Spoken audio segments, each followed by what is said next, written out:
ಭ್ರಷ್ಟ ಕುಳಗಳ ದರ್ಬಾರ್ ವಿಶೇಷ ಕಾರ್ಯಕ್ರಮಕ್ಕೆ ಸ್ವಾಗತ. ನಾನು ರಾಶಿಕಾ ಕರಾವಳಿ.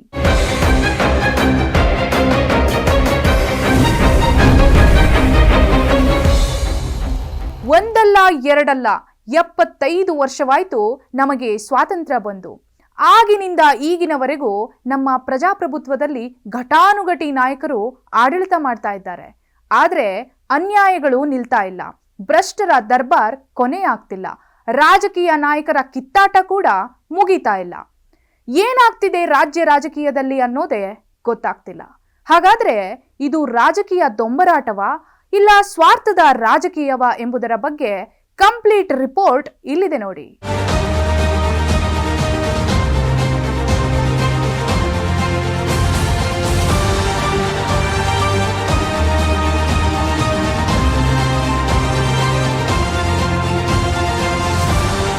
ಬಡವ್ರಿಗೆ ಹೆಲ್ಪ್ ಮಾಡೋ ಥರ ಇರಬೇಕು. ಮತ್ತು ನಾನು ಬಡವಾನೆ, ನನಗೂ ಆ ಥರದ್ದೆಲ್ಲ ಏನು ಬಂದಿಲ್ಲ. ಅಂದರೆ ನಮ್ಗಂತಾನೆ ಅಲ್ಲ, ಪ್ರತಿಯೊಬ್ಬರು ಕರ್ನಾಟಕದಲ್ಲಿ ಇರೋರು ಬಡವ್ರಿಗೂ ಇದು ಅವರಿಂದ ಏನೂ ಹೋಗಿಲ್ಲ.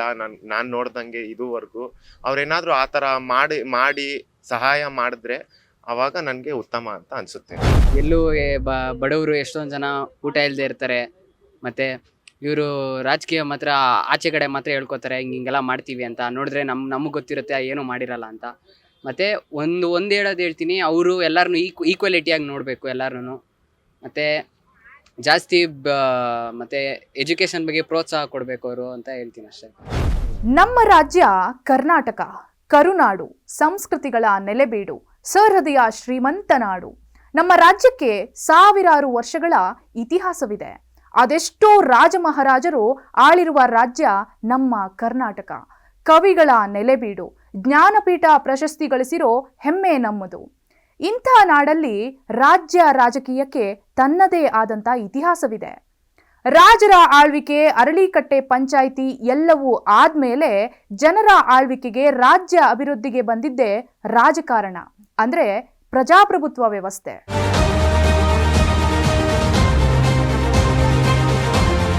ಕರ್ನಾಟಕವು 28 ಸಂಸದೀಯ ಕ್ಷೇತ್ರಗಳನ್ನು ಹೊಂದಿದ್ದು, ಅಲ್ಲಿಂದ 28 ಸಂಸತ್ ಸದಸ್ಯರು ಲೋಕಸಭೆಗೆ ಆಯ್ಕೆಯಾಗ್ತಾರೆ. ಕರ್ನಾಟಕದ ಹಲವಾರು ರಾಜಕಾರಣಿಗಳು ಮತ್ತು ಅಧಿಕಾರಿಗಳು ವಿವಿಧ ಸಮಯಗಳಲ್ಲಿ ಕೇಂದ್ರದಲ್ಲಿ ವಿವಿಧ ಹುದ್ದೆಗಳಲ್ಲಿ ಸೇವೆಯನ್ನ ಸಲ್ಲಿಸಿದ್ದಾರೆ. ಹಾಸನದ ದೇವೇಗೌಡರು 1996ರಲ್ಲಿ ಭಾರತದ ಪ್ರಧಾನಮಂತ್ರಿಯಾಗಿ ಸೇವೆ ಸಲ್ಲಿಸಿದ್ರು.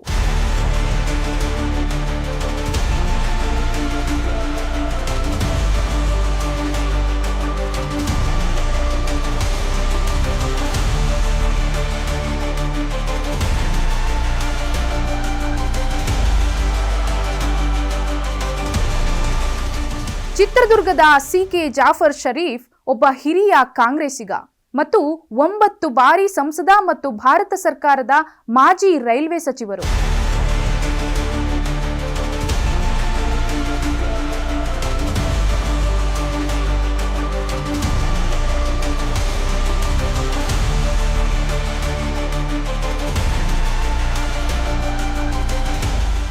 ಬಿಜಾಪುರದ ಬಿ.ಡಿ. ಜಟ್ಟಿ ಅವರು ಉಪಾಧ್ಯಕ್ಷರಾಗಿ ಮತ್ತು ಹಿಂದೆ ಹಂಗಾಮಿ ಅಧ್ಯಕ್ಷರಾಗಿ ಸೇವೆಯನ್ನ ಸಲ್ಲಿಸಿದ್ರು.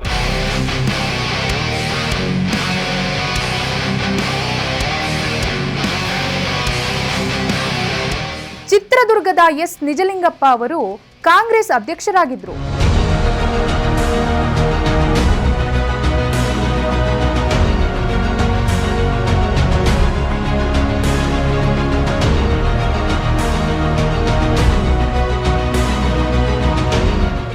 ಆದರೆ 1947ರ ಹಿಂದೆ ಬ್ರಿಟಿಷರ ಆಡಳಿತದಿಂದ ಪ್ರತಿಯೊಬ್ಬರೂ ನಲುಗಿ ಹೋಗಿದ್ರು.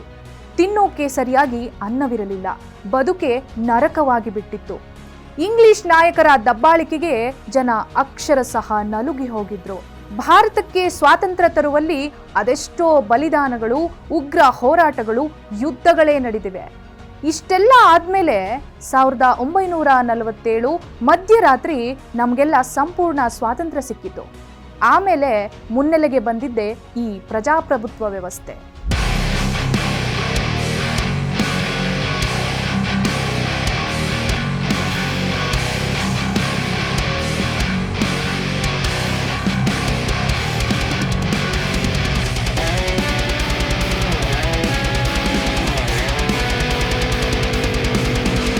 ಜನರಿಂದ ಜನರಿಗಾಗಿ ಜನರಿಗೋಸ್ಕರ ಶುರುವಾಗಿದ್ದೆ ಪ್ರಜಾಪ್ರಭುತ್ವ ಸರ್ಕಾರದ ಆಡಳಿತ. ಭಾರತದಲ್ಲಿ ರಾಜ್ಯಗಳು ತನ್ನದೇ ಸರ್ಕಾರ ರಚನೆ ಮಾಡಿಕೊಂಡು ಆಳ್ವಿಕೆ ಮಾಡ್ತಿವೆ. ಆದರೆ ಕರ್ನಾಟಕದ ಪರಿಸ್ಥಿತಿಯೇ ಬೇರೆ ರೀತಿಯಾಗಿದೆ.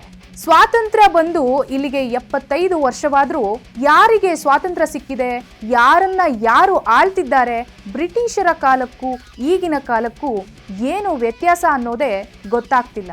75 ವರ್ಷವಾದರೂ ಕರ್ನಾಟಕದಲ್ಲಿ ಸಮಸ್ಯೆಗಳೇ ತಾಂಡವವಾಡ್ತಿವೆ. ಎಲ್ಲಿ ನೋಡಿದ್ರೂ ದಬ್ಬಾಳಿಕೆ, ದೌರ್ಜನ್ಯ, ಸುಲಿಗೆ, ಭ್ರಷ್ಟಾಚಾರ, ಲೂಟಿ, ಮಹಾಮೋಸಗಳೇ ತುಂಬಿ ತುಳುಕ್ತಾ ಇವೆ. ದಿನನಿತ್ಯ ಇದೇ ಸುದ್ದಿಗಳದ್ದೇ ಕಾರುಬಾರು. ಉತ್ತಮ ನಾಯಕ ಉತ್ತಮ ಬೇಕು, ಬಟ್ ಅವರು ಉತ್ತಮ ನಾಯಕರು ಆಗ್ತಿಲ್ಲ. ಬಟ್ ಲೀಡರ್ ಈ ಉತ್ತಮ ಕ್ವಾಲಿಟಿ ಇದೆ ಅಂತ ನಾವು ಸೆಲೆಕ್ಟ್ ಮಾಡಿದ್ದೀವಿ, ಬಟ್ ಅವರು ಸೆಲೆಕ್ಟ್ ಮಾಡಿರೋ ಪ್ರಕಾರ ಅವರು ಅದನ್ನ ನಡ್ಕೋತಿಲ್ಲ. ಅಯ್ಯೋ ಏನು ಹೇಳೋದು ಮೇಡಮ್, ಏನೇನೋ ಗ್ಯಾರಂಟಿಗಳು ಅಂತ ಆಸೆ ಇಕ್ಸ್ಬಿಟ್ಟು ಹೆಣ್ಮಕ್ಳಿಗೆಲ್ಲ ಹಾಳು ಮಾಡ್ತಾ ಇದ್ದಾರೆ. ಎಲ್ಲ ಒಂದೇ ಸ್ಥಿತಿನಲ್ಲಿ ಇರಲ್ಲ ಮನಸ್ಥಿತಿಗಳು ಹೆಣ್ಮಕ್ಳಿಗೂ. ಏನೋ ಇರೋರು ಇರ್ತಾರೆ, ಇಲ್ದವರು ಇರ್ತಾರೆ, ಬುಡುಕ್ ತಿನ್ನಬೇಕು ಅನ್ನೋರು ಇರ್ತಾರೆ, ಸುಖವಾಗಿ ತಿನ್ನಬೇಕು ಅನ್ನೋರು ಇರ್ತಾರೆ. ಏನು ಬೇಕಾಗಿತ್ತು ಎಲ್ಲ ಫ್ರೀ ಇದೆಲ್ಲ ಕೊಡೋಂಥದ್ದು? ಬೇಕಾಗಿರಲಿಲ್ಲ. ದುಡ್ಡು ತಿಂತಾ ಇರಲಿ ಇಷ್ಟು ವರ್ಷದಿಂದ, ಅದನ್ನೇ ನಂಬಿ ಬದುಕಿದ್ದೇನಿಲ್ಲಲ್ಲ. ಕಷ್ಟಪಟ್ಟು ತಿನ್ಬೋದಲ್ಲ. ಇವ್ರ ಆಸೆ ಹುಟ್ಟಿಸಿದ್ರು, ಅವ್ರ ಆಸೆ ಪಟ್ಟರು, ಇದೇನೋ ನಡೀತಾ ಇದೆ ಒಂಥರ ದೊಂಬರಾಟ. ನಮ್ಮಲ್ಲಿ ಪ್ರಜಾಪ್ರಭುತ್ವ ವ್ಯವಸ್ಥೆ ಬಂದಾಗಿನಿಂದ ಅದೆಷ್ಟೋ ಪಕ್ಷಗಳು ನಮ್ಮನ್ನ ಆಳ್ತಾನೇ ಇವೆ. ಈಗಿರುವ ಸಿಎಂ ಸಿದ್ದರಾಮಯ್ಯ ಸೇರಿದಂತೆ ಹಲವಾರು 30 ಸಿಎಂಗಳು ಕರ್ನಾಟಕದಲ್ಲಿ ಆಡಳಿತ ನಡೆಸಿದ್ದಾರೆ. ಕಾಂಗ್ರೆಸ್, ಬಿಜೆಪಿ, ಜನತಾದಳ, ಆಮ್ ಆದ್ಮಿ ಪಕ್ಷ, ಸಮಾಜವಾದಿ ಪಾರ್ಟಿ ಹೀಗೆ ಎಷ್ಟೋ ರಾಜಕೀಯ ಪಕ್ಷಗಳು ಸರ್ಕಾರ ರಚನೆ ಮಾಡಿವೆ. ಒಂದೊಂದು ಪಕ್ಷ ಅಧಿಕಾರ ಬಂದಾಗಲೂ ಒಂದೊಂದು ರೂಲ್ಸ್. ಅವರ ಆಡಳಿತಾವಧಿ 5 ವರ್ಷ ಮುಗಿದ ಮೇಲೆ ಆ ನಿಯಮಗಳೆಲ್ಲ ಗಾಳಿಗೆ ತೂರಿದಂತೆ. ಬೇರೆ ಪಕ್ಷ ಗೆಲ್ಲುತ್ತೆ, ಬೇರೆಯವರು ಸಿಎಂ ಆಗ್ತಾರೆ, ಮತ್ತೆ ಬೇರೆ ನೀತಿ ನಿಯಮಗಳನ್ನ ಜಾರಿ ಮಾಡ್ತಾರೆ. ಆದ್ರೆ ದುರಾದೃಷ್ಟ ನೋಡಿ, ಇವರ ರಾಜಕೀಯ ಆಟದಲ್ಲಿ ಬಲಿಕ ಬಕ್ರ ಆಗ್ತಿರೋದು ಜನಸಾಮಾನ್ಯರು ಮಾತ್ರ.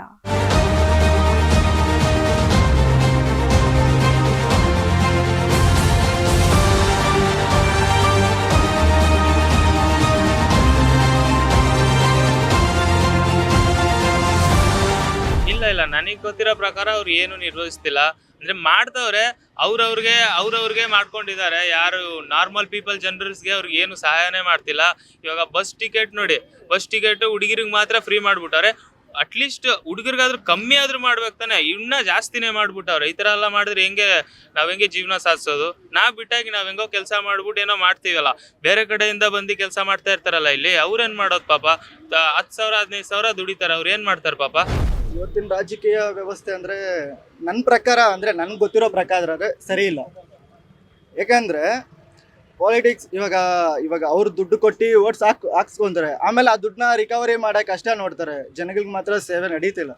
ಯಾಕಂದರೆ ಇವಾಗ ಹುಡುಗಿಯರಿಗೆಲ್ಲ ಬಸ್ ಫ್ರೀಯಾಗಿ ಕೊಟ್ಟರು, ಆಮೇಲೆ ಟ್ಯಾಕ್ಸು ಅದೆಲ್ಲ ಜಾಸ್ತಿ ಮಾಡಿಬಿಟ್ಟು ಇವಾಗ ಕೋರಮಂಗಲದಿಂದ ಇಲ್ಲಿ ಮೆಜೆಸ್ಟಿಕ್ಗೆ ಫಸ್ಟು 20 ರೂಪೀಸ್ ಇತ್ತು, ಇವಾಗ 23 ರೂಪೀಸ್ ಆಗಿದ್ದಾರೆ.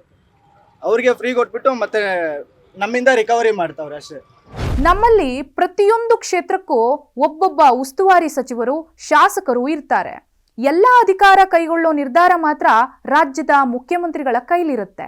ಆದ್ರೆ ಉಳಿದವರ ಕೆಲಸ ಏನು? ಜನರ ಅಭಿವೃದ್ಧಿಗೆ ಏನೆಲ್ಲ ಕೆಲಸ ಮಾಡಬೇಕು ಅದನ್ನ ಮಾಡೋದು. ಆದ್ರೆ ಈಗಿನ ದಿನಗಳಲ್ಲಿ ಇದು ಯಾವುದೂ ಆಗ್ತಿಲ್ಲ. ದಿನದಿಂದ ದಿನಕ್ಕೆ ಜನನಾಯಕರ ಸೋಮೇರಿತನ ಎದ್ದು ಕಾಣ್ತಿದೆ. ಅಧಿಕಾರ ಕೈಗೆ ಸಿಕ್ತಿದ್ದಂತೆ ಆರಾಮಾಗಿ ನಿದ್ದೆಗೆ ಜಾರ್ತಿದ್ದಾರೆ. ಮತದಾನ ಸಂದರ್ಭದಲ್ಲಿ ಅಮ್ಮ, ಅಣ್ಣ ಅಂತ ವೋಟ್ ಕೇಳ್ತಾರೆ. ನಾವು ಆ ಕೆಲಸ ಮಾಡ್ತೀವಿ, ಊರು ಉದ್ಧಾರ ಮಾಡ್ತೀವಿ ಅಂತೆಲ್ಲ ಬೊಬ್ಬೆ ಹೊಡಿತಾರೆ. ಆದ್ರೆ ಅದೇ ವೋಟು ಅವರಿಗೆ ಬಿದ್ದು ಗೆಲುವು ಸಿಕ್ಕಿದ್ಮೇಲೆ ಸ್ವಾಮಿ ಅಂತ ಹೋದ್ರೆ ಅವರ ಭೇಟಿಯಾಗೋದಕ್ಕೂ ಅಪಾಯಿಂಟ್ಮೆಂಟ್ ತಗೋಬೇಕು. ಗೆದ್ದ ಮೇಲೆ ಪ್ರಜೆಗಳನ್ನ ಪರಕೀಯರಂತೆ ಕಾಣ್ತಾರೆ. ಅಷ್ಟರ ಮಟ್ಟಿಗೆ ನಮ್ಮ ಸ್ಥಿತಿ ಬಂದಿದೆ ಅಂದರೆ ನೀವೇ ಊಹೆ ಮಾಡ್ಕೊಳ್ಳಿ ನಮ್ಮ ರಾಜ್ಯದ ಪ್ರಜೆಗಳ ದುಸ್ಥಿತಿ ಎಲ್ಲಿಗೆ ಬಂದು ನಿಂತಿದೆ ಅಂತ.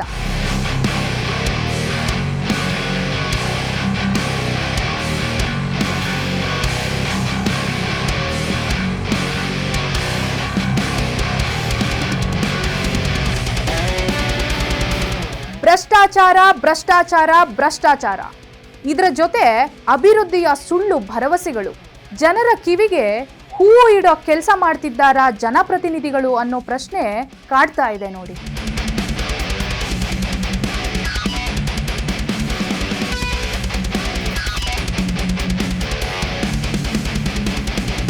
ಪ್ರತಿ 5 ವರ್ಷಕ್ಕೊಮ್ಮೆ ಸರ್ಕಾರ ರಚನೆ ಮಾಡೋ ನಾಯಕರು ಹೇಳೋದು ಒಂದೇ ಮಾತು, ನಮ್ಮ ಆಡಳಿತದಲ್ಲಿ ಭ್ರಷ್ಟಾಚಾರಕ್ಕೆ ಅವಕಾಶ ಇಲ್ಲ, ಕರಪ್ಷನ್ ಯಾರು ಮಾಡ್ತಾರೋ ಮುಲಾಜಿಲ್ಲದೆ ಅವರನ್ನ ಕೆಲಸದಿಂದ ವಜಾ ಮಾಡ್ತೀವಿ, ತಕ್ಕ ಪಾಠ ಕಲಿಸ್ತೀವಿ ಅಂತ. ಆದ್ರೆ ಇದೆಲ್ಲ ಮಾತಿಗಷ್ಟೇ ಸೀಮಿತವಾಗಿರುತ್ತೆ. ಪ್ರತಿಯೊಂದು ಕ್ಷೇತ್ರದಲ್ಲೂ ಭ್ರಷ್ಟಾಚಾರ ಅನ್ನೋದು ರುದ್ರ ತಾಂಡವವಾಡ್ತಿದೆ. ಚಿಕ್ಕ ಪುಟ್ಟ ಕ್ಷೇತ್ರಗಳಲ್ಲೂ ಬಿಟ್ಟಿಲ್ಲ. ಹಳ್ಳಿಯಿಂದ ದಿಲ್ಲಿಯವರೆಗೂ ಇಡೀ ದೇಶವೇ ಕರಪ್ಷನ್ನಲ್ಲಿ ಮುಳುಗಿ ಹೋಗಿದೆ. ಸಣ್ಣದೊಂದು DL ಮಾಡಿಸಿಕೊಳ್ಳಬೇಕಂದ್ರೂ ದುಡ್ಡು ಕೊಡಬೇಕು. ಏನೇ ಕೆಲಸ ಆಗಬೇಕು ಅಂದ್ರೂ ದುಡ್ಡು ದುಡ್ಡು ದುಡ್ಡು. ರಾಜಕೀಯ ವ್ಯವಸ್ಥೆ ಅಭಿವೃದ್ಧಿಯ ಹಿಂದೆ ಹೋಗುವ ಬದಲು ದುಡ್ಡಿನ ಹಿಂದೆ ಹೋಗ್ತಿದೆ. ಯಾರಿಗೆ ಹೇಳೋಣ ನಮ್ಮ ಪ್ರಾಬ್ಲಮ್ ಹೇಳಿ? ಜನನಾಯಕರಿಗೆ ಹೇಳೋಣ ಅಂದ್ರೆ ಕೇಳೋ ಹಂತದಲ್ಲಿ ಅವರಿಲ್ಲ. ಇನ್ಯಾಕೆ ಈ ಜನಪ್ರತಿನಿಧಿಗಳು ಅನ್ನೋ ಪ್ರಶ್ನೆ ಕಾಡ್ತಿದೆ. ಅಲ್ಲ, ಎಲ್ಲರೂ ಕೂಡ ನೋಡ್ತಾ ಇದ್ದೀವಿ. ಯಾರು ಆಳ್ವಿಕೆಯನ್ನು ಮಾಡಬೇಕಾಗಿತ್ತು ಅವರೇ ಕೂಡ ತುಳಿದು ಮಾಡ್ತಕ್ಕಂಥ ಕೆಲಸವನ್ನು ಮಾಡ್ತಾ ಇದ್ದಾರೆ. ಇದು ಖಂಡನೀಯ ಆಗಿರ್ತಕ್ಕಂತಹ ಸಂಗತಿ.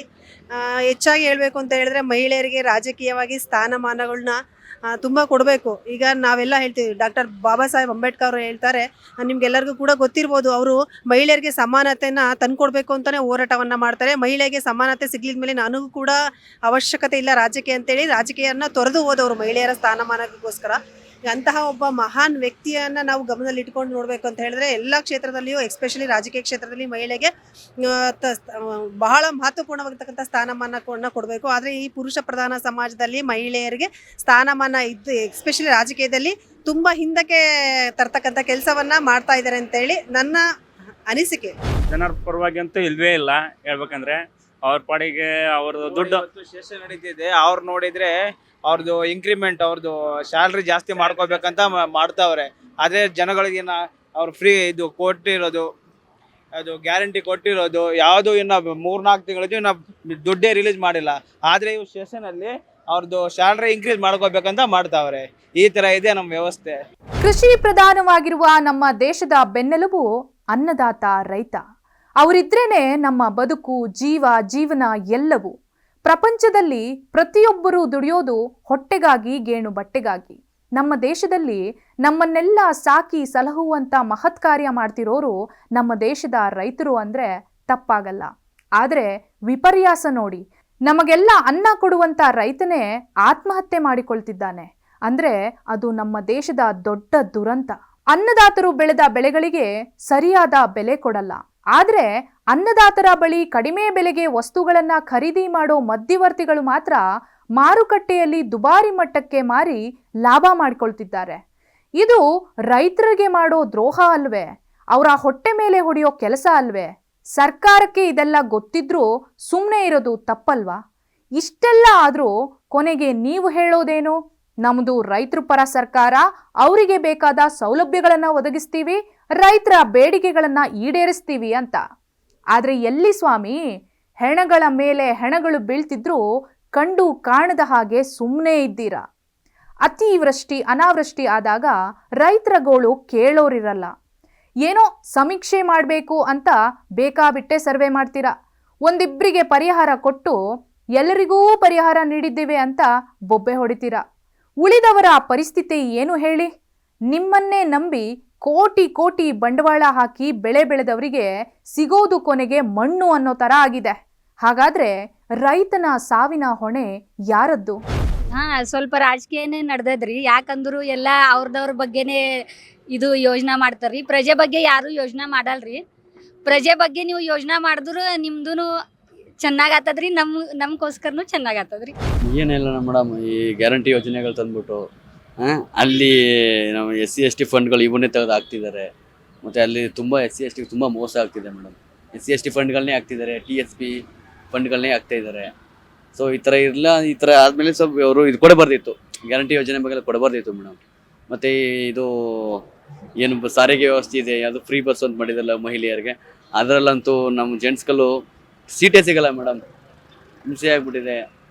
ಸೊ ದಯಮಾಡಿ ಜೆಂಟ್ಸ್ಗೊಂದು ಪ್ರಿಫರೆನ್ಸ್ ಕೊಡ್ಬೇಕು ಮೇಡಮ್. ಟಿಕೆಟ್ ತಗೊಂಡವ್ರಿಗೆ ಇಷ್ಟು % ಜೆಂಟ್ಸ್ಗಳು ಕೂತ್ಕೊಳ್ಳೋಕೆ ಅವಕಾಶ ಕೊಡ್ಬೇಕು ಮೇಡಮ್. ಚುನಾವಣೆಯಲ್ಲಿ ಗೆದ್ದು ವೇದಿಕೆ ಮೇಲೆ ಭಾಷಣಕ್ಕೆ ನಿಲ್ಲೋ ಪ್ರತಿಯೊಬ್ಬ ನಾಯಕರು ಹೇಳೋದು ಒಂದೇ ಮಾತು, ನಾವು ಜನರಿಗಾಗಿ ದುಡಿಯೋ ನಾಯಕರು, ಎಂದು ಬಡವರ ಪರ ಅಭಿವೃದ್ಧಿ ಕೆಲಸಗಳಿಗೆ ಹೆಚ್ಚು ಒತ್ತು ಕೊಡೋ ನಾಯಕರು, ಎಲ್ಲೆಲ್ಲಿ ಕೆಲಸಗಳು ನಿಂತಿವೆಯೋ ಎಲ್ಲವನ್ನ ಪೂರ್ಣಗೊಳಿಸ್ತೀವಿ, ಜನರ ಸಮಸ್ಯೆಗಳಿಗೆ ಮುಕ್ತಿ ಕೊಡ್ತೀವಿ ಅಂತ. ಆದ್ರೆ ನೋಡಿ, ಮೂಲೆ ಮೂಲೆಯಲ್ಲೂ ಸಮಸ್ಯೆಗಳು ಎದ್ದು ಕಾಣ್ತಾನೇ ಇವೆ. ಕ್ಯಾರೆ ಅನ್ನೋರೇ ಇಲ್ಲ. ಸಮಸ್ಯೆ ಬಗೆಹರಿಸಿಕೊಳ್ಬೇಕು ಅಂದ್ರೆ 26,000 ಮಂತ್ರಿಗಳು, ಶಾಸಕರು ಆ ಕಚೇರಿ ಈ ಕಚೇರಿ ಅಂತ ಓಡಾಡ್ತಾನೇ ಇರಬೇಕು. ಆಗ್ಲೋ ಏನೋ ಮಾಡ್ಬೇಕಲ್ಲ ಅಂತ ಕಾಟಚಾರಕ್ಕೆ ಕೆಲಸ ಮಾಡ್ತಾರೆ. ಕೆಲವೊಮ್ಮೆ ಅಷ್ಟೆಲ್ಲ ಅಲೆದಾಡಿದ ಮೇಲೂ ಕೆಲಸ ಆಗೋದು ಕನಸಿನ ಮಾತಾಗ್ಬಿಡತ್ತೆ. ಊರು ಉದ್ಧಾರ ಮಾಡ್ತೀವಿ ಅಂತ ಬಂದವರು ಅಧಿಕಾರದ ಮದವೇರಿ ತಮ್ಮ ಗದ್ದುಗೆಯನ್ನ ಭದ್ರ ಮಾಡ್ಕೊಳ್ಳೋದ್ರಲ್ಲೇ ಬ್ಯುಸಿ ಆಗ್ಬಿಡ್ತಾರೆ. ಎಲ್ಲೆಲ್ಲಿ ಸಮಸ್ಯೆಗಳಿವೆ ಅವೆಲ್ಲವನ್ನ ಹುಡುಕಿ ಪರಿಹಾರ ಕೊಡ್ಬೇಕಿರೋದು ಜನಪ್ರತಿನಿಧಿಗಳ ಕೆಲಸ. ಆದ್ರೆ ಅವರು ನಿಯತ್ತಾಗಿ ಮಾಡ್ತಿರೋದು ತಮ್ಮ ಸ್ಥಾನ ಉಳಿಸಿಕೊಳ್ಳುವ ಕೆಲಸವನ್ನು ಮಾತ್ರ. ಯಾವುದೇ ಸರ್ಕಾರ ಇರಲಿ, ಎಲ್ಲರದು ವ್ಯವಸ್ಥೆ, ಕೆಲವೊಂದು ಅವ್ಯವಸ್ಥೆಗಳು ಇದ್ದೇ ಇರ್ತದೆ. ಯಾರು ವ್ಯವಸ್ಥಿತವಾಗಿ ನಡೆಸ್ಕೊಂಡು ಹೋಗೋಕೆ ಆಗದೇ ಇಲ್ಲ. ಕೆಲವೊಂದು ಎಲ್ಲರೂ ಸರಿಪಡಿಸ್ಕೊಂಡು ಸಾರ್ವಜನಿಕರಿಗೆ ಬೇಕಾದ ಅನುಕೂಲ ಇದನ್ನು ವ್ಯವಸ್ಥೆಯನ್ನು ಅಳವಡಿಸ್ಕೊಂಡು ಸಮಾಜಕ್ಕೆ ಏನನ್ನು ನಾವು ಅಳವಡಿಸ್ಬೇಕು, ಏನನ್ನು ನಾವು ಆ ಕುಂದುಕೊರತೆಗಳು ಏನಿರ್ತದೆ ಆ ಕುಂದುಕೊರತೆಗಳನ್ನು ನಿವಾರಣೆ ಮಾಡಬೇಕಾದ್ರೆ ನಾವು ಯಾವ ಒಂದು ಈಗ ಸಪೋಸ್ ಈಗಿನ ಸಮಾಜದಲ್ಲಿ ಒಂದು ಆಧುನೀಕರಣ ಮತ್ತು ಈ ಒಂದು ಅಧಿಕರಣ ನಿಟ್ಟಿನಲ್ಲಿ ಯಾವ್ಯಾವ ಸಮಾಜದಲ್ಲಿ ಆರ್ಥಿಕ ಸಮಸ್ಯೆ ಇರ್ಬೋದು, ಸಾಮಾಜಿಕ ಸಮಸ್ಯೆ ಇರ್ಬೋದು, ಧಾರ್ಮಿಕ ಸಮಸ್ಯೆ ಇರ್ಬೋದು, ಮತ್ತು ಉದ್ಯೋಗ ಸಮಸ್ಯೆ ಇರ್ಬೋದು, ವಿದ್ಯಾರ್ಥಿಗಳ ಸಮಸ್ಯೆ ಇರ್ಬೋದು, ಇದರ ಸಮಸ್ಯೆ ಇರ್ಬೋದು, ಎಲ್ಲನ ರಾಜಕೀಯ ಮುಖಂಡರು ಎಲ್ಲರೂ ಒಗ್ಗಟ್ಟಾಗಿ ಕುಳಿತು ಒಂದೇ ನಿಟ್ಟಿನಲ್ಲಿ ನಿಂತು ಎಲ್ಲರೂ ತಮ್ಮ ಅಭಿಪ್ರಾಯಗಳನ್ನು ಸಂಗ್ರಹ ಮಾಡಿಕೊಂಡು ಸಮಾಜಕ್ಕೆ ಬೇಕಾದ ಕಟ್ಟುನಿಟ್ಟಾದ ಒಂದು ಒಳ್ಳೆಯ ಸೌಲಭ್ಯವನ್ನು ಕೊಟ್ಟು ಸಮಾಜಕ್ಕೆ ಒಂದು ಸೆಕ್ಯೂರಿಟಿವಾದ ಒಂದು ಸುಭದ್ರವಾದ ಸರ್ಕಾರವನ್ನು ಅಳವಡಿಸಿಕೊಟ್ಟು ಎಲ್ಲರಿಗೂ ಒಂದು ಸಮಾಜದಲ್ಲಿ ಎಲ್ಲರೂ ವ್ಯವಸ್ಥಿತವಾಗಿ ತಮ್ಮ ಕೆಲಸ ಕಾರ್ಯಗಳನ್ನು ನಿರ್ವಹಿಸ್ಕೊಂಡು ಹೋಗೋದಕ್ಕೆ ಏನೇನು ಬೇಕಾದ ಅನುಕೂಲ ಮಾಡಿಕೊಟ್ಟು ಈ ಬಡ ವರ್ಗದವ್ರಿಗೆ, ಮಧ್ಯಮ ವರ್ಗದವ್ರಿಗೆ, ಮೇಲ್ವರ್ಗದವ್ರಿಗೆ ಎಲ್ಲರಿಗೂ ಅವರವರ ಸಮಾಜದಲ್ಲಿ ಅವ್ರವ್ರಿಗೆ ಬೇಕಾದಂಥ ಒಂದು ತಮ್ಮದೇ ಆದಂಥ ಸಮಸ್ಯೆ ಎಲ್ಲ ವರ್ಗದಲ್ಲೂ ಇರ್ತವೆ. ಆ ವರ್ಗದಲ್ಲಿ ಇರ್ತಕ್ಕಂಥ ಸಮಸ್ಯೆಗಳನ್ನು ಪರಿಹಾರ ಮಾಡಿ ಮತ್ತೆ ಅದಕ್ಕೆ ಏನು ಸಮಸ್ಯೆಗಳು ಉದ್ಭವ ಆಗಿದೆ ಸಮಸ್ಯೆಗಳನ್ನು ನಿವಾರಣೆ ಮಾಡೋಕ್ಕೆ ಅವರು ಪ್ರಯತ್ನ ಮಾಡ್ಕೊಂಡು ಹೋಗೋದು, ಒಗ್ಗಟ್ಟಾಗಿ ಹೋಗೋದು ಎಲ್ಲ ರೀತಿಯಿಂದನೂ ಒಳ್ಳೆಯದು ಅಂತ ನಾವು ಭಾವಿಸ್ತೀವಿ ಅಷ್ಟೇ. ನಮ್ಮ ಕರ್ನಾಟಕದಲ್ಲಿ ಮೊದಲ ಸಿಎಂ ಎಸ್ ನಿಜಲಿಂಗಪ್ಪ ಅವರಿಂದ ಹಿಡಿದು ಈಗಿನ ಸಿಎಂ ಸಿದ್ದರಾಮಯ್ಯ ಅವರೆಗೂ ಘಟಾನುಘಟಿ ನಾಯಕರೇ ಆಡಳಿತ ಮಾಡ್ತಾ ಬಂದಿದ್ದಾರೆ. ಅಭಿವೃದ್ಧಿ ಕಾರ್ಯಗಳನ್ನ ಜಾರಿನೂ ಮಾಡ್ತಾರೆ. ಆದರೆ ಯಾವುದೂ ಸಹ ಅನುಷ್ಠಾನಕ್ಕೆ ಬರಲ್ಲ. ಕೇವಲ ದಾಖಲೆಗಳಿಗೆ ಮಾತ್ರ ಸೀಮಿತವಾಗಿರ್ತವೆ ನೋಡಿ. ಎಲ್ಲ ಸ್ವಾರ್ಥದ ರಾಜಕೀಯ ಮಾಡಿಕೊಂಡು ಜನಸಾಮಾನ್ಯರನ್ನೇ ಮರೆತು ಬಿಡ್ತಾರಾ ಅನ್ನೋ ಆತಂಕ ಶುರುವಾಗಿ ಎಷ್ಟೋ ವರ್ಷಗಳೇ ಆಗೋಯ್ತು. ಒಟ್ನಲ್ಲಿ ರಾಜ್ಯದಲ್ಲಿ ರಾಜಕೀಯ ಅನ್ನೋದು ಹದಗೆಡೋದಲ್ಲದೆ ಕೂಲಗೆಟ್ಟು ಹೋಗಿದೆ ಅಂದ್ರೆ ತಪ್ಪಾಗಲ್ಲ ನೋಡಿ.